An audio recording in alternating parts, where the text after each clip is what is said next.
If you'd like to store a large amount of saw blades in a small amount of space, you might consider building one of these, a saw blade storage cabinet. Now, the height of the cabinet determines how many blades you can store. This cabinet will hold 6. If you have fewer blades, just make the sides shorter. If you have more, make the sides taller. Now, each blade is nestled in a pull-out tray, and the teeth of the blade are protected by these custom cutouts. Now, each tray fits into a groove cut in the sides of the cabinet. Now, there's a rabbet on the end to accept the top and bottom. Now, the only other joinery you have to deal with is another rabbet on the back side, and that's to accept the masonite back.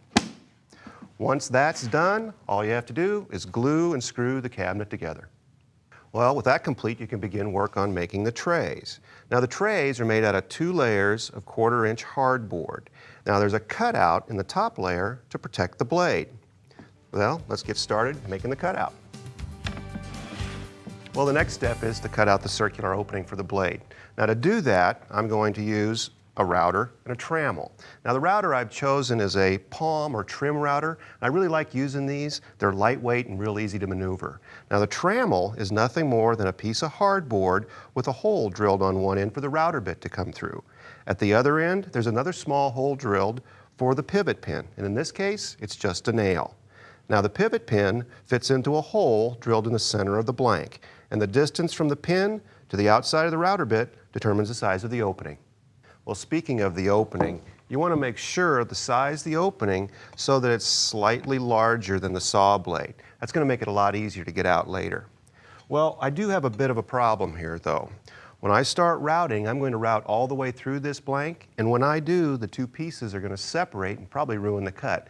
And I really don't want to route into the top of the workbench. So the solution is a piece of rigid foam insulation like I have here. This is going to raise the workpiece up off the bench, so I'm not going to route into it. And a couple pieces of double-sided tape are going to allow me to place the blank there, press it down. Now the inside and the outside aren't going to move around when I route. The only other thing I've done is drilled a clearance hole right here.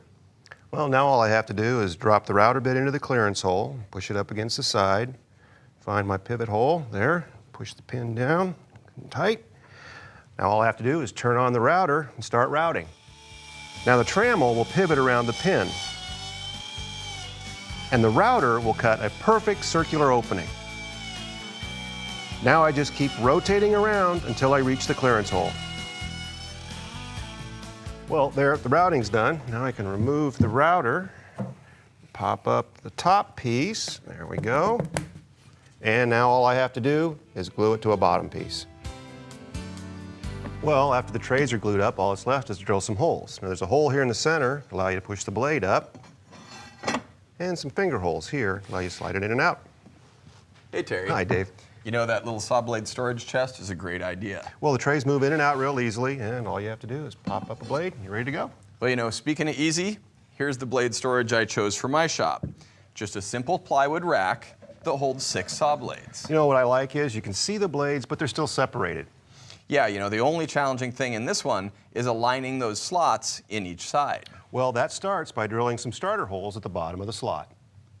So I went ahead and laid out those hole locations in one of the side pieces. Well, the easiest way to do it now is to drill through both pieces at one time. And to do that, just going to use a piece of double-faced tape and go ahead and stick those sides together, just like that. Well, now you can go ahead and drill a starter hole at the bottom of the slot. Yeah, and I've got a pair of sides that have those holes already drilled out at the right locations. And all you need is a bevel gauge like this, and you can lay out your slot locations, and then you can cut them out with a jigsaw or a bandsaw. Yeah, you know, and either one will work, but I'm going to head over to the bandsaw to be sure that I get nice, clean, straight cuts. You know, cutting these slots on the bandsaw is really a straightforward process, as long as you pay a little attention to the layout. And I'll show you what I mean.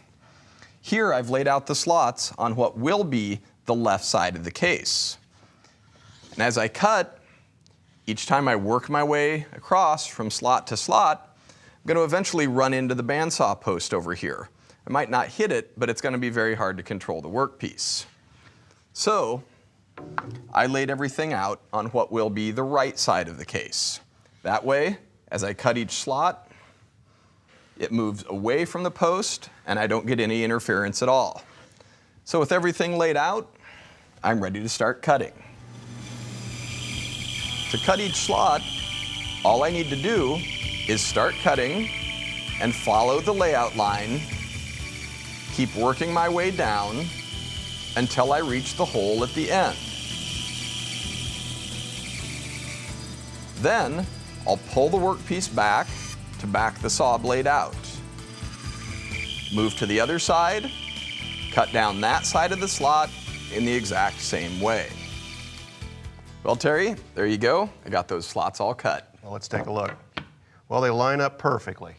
Yeah, now all we have to do is attach a back to those sides using a few screws. And the rack's ready to hang on a wall. Woodsmithplans.com. Hundreds of professional, high-quality woodworking plans right at your fingertips.